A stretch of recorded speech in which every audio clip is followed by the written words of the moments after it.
Hey, Dmitri, thanks for sitting down with me today. Hey, I'm excited to talk to you, Eleanor. Always fun to be on the pod with you. I really wanted to talk to you today because I've been hearing something from you. It's kind of like a drumbeat in everything we've been talking about. Music punches above its weight. And I really wanted to get you like in a corner so you can explain it all to me. All We've right. been talking about how music has a strong cultural impact and the music economy just isn't as big as other industries, including the other forms of media and entertainment that people also find super powerful. Now you're proposing that music tectonics focus on this theme for the rest of the year. Tell me more about the theme and what inspired you. Awesome. I'm happy to explain this to you and also everybody out there in podcast land. So, our theme this year at Music Tectonics is Rising Tide, Grow the Music, Grow the Value.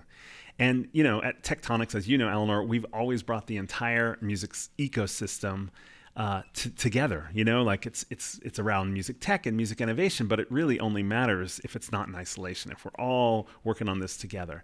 But I feel like something's shifted. I've been talking to a lot of our regulars at the conference and other people throughout the industry, and we're all kind of feeling the same way. I've noticed, actually, it started, I was sitting at a coffee shop here in Portland, and there was some great music on the sound system. There was literally somebody next to me talking about how they were going to release a record. And then there was somebody on the other side of the cafe reading a book about the top 100 albums ever. And I was like, music is literally everywhere. It seems to have so much influence on people's lives, how they identify, it motivates them, all that kind of thing. And yet it doesn't seem like it's quite as big monetarily as it should be. Everyone talks about the gaming industry as like 10 times bigger than music. Rob Seeley was on our podcast not too long ago. He mentioned that sport is 100 times bigger than music.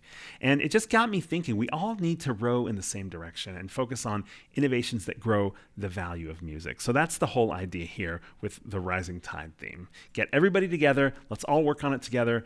It helps all of our individual businesses. It helps artists, but it also helps the industry as a whole if we can figure out how do we grow the value? What are people paying for music? Wow, Dimitri, there's a lot to unpack in that. You mentioned that everybody could benefit from this. Can you dig a little deeper into who the players are that would be impacted by this thesis? Well, I mean, it starts with even the tech founders. A lot of the people that come to Music Tectonics are trying to solve problems in the industry. They have a great idea. And what happens when they go to pitch for investment? The investors want to know what's the total addressable market for whatever it is you're trying to sell, right? It's obviously something music related, media, entertainment related, etc. And so it starts with sort of like, well, how big is this market? And then they start to ask the question of, well, if X percentage of that market pays for a subscription or buys this product, what does your revenue potentially look like? And so it's that whole concept of sort of like, how big is the market?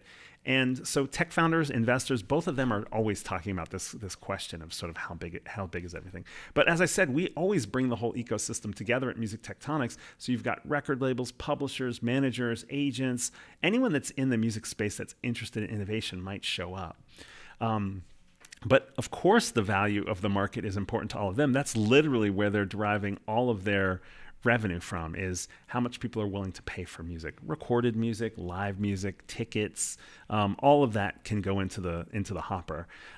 So I think, if we grow the value overall for record labels and publishers, clearly more people are paying for, whether it's subscriptions on the B2C side or licenses on the B2B side. We're growing the market overall. Even PROs, even all the other kind of CMOs, the ways in which music rights are getting used and, quote, exploited to create revenue, that all gets impacted. And if you think about it, there's the whole capital side of the industry too. The people who are investing in songs and catalogs, there's funds that are behind them. That could be the publishers, but there's also these financial investors as well that maybe they're not as much like a publisher, but they are investing in the song assets and what the royalties could be. They want to see all that increase. There's the private equity companies behind that. There's the investment bankers who are helping to cut those deals and so forth. There's this whole other side of it that I think we're going to see a large group of them showing up at Music Tectonics this year in addition, which I think will only attract more labels and publishers and managers and only attract more tech founders and tech investors as well. So it's going to be really interesting. Basically, we're becoming a marketplace for a variety of these type of dynamics. It's already happening organically, but I think those are the types of roles that'll be impacted by this whole concept of rising tide.